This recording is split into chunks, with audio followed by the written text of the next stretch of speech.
आणि हे विचार जसजसे संघटित होत गेले आणि ते संघटित होऊन एक विशिष्ट रूप घेऊ लागले आणि तेच आपण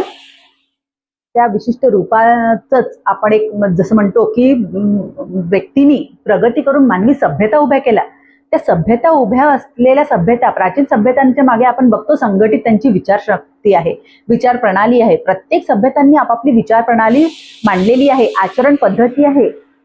कालांतराने तो काळ अगदीच पटकन आलेला नाही, तो भरपूरसा प्रवास करत गेला मानव आणि आपले एक एक विचार संघटित करत गेला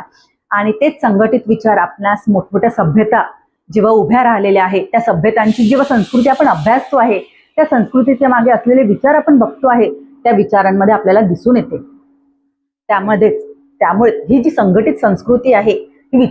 वैचारिक संस्कृती आहे, आचरण पद्धती जी काही मानवाने निर्माण केलेली आहे, त्या आचरण पद्धतीलाच आपण कालांतराने धर्म हे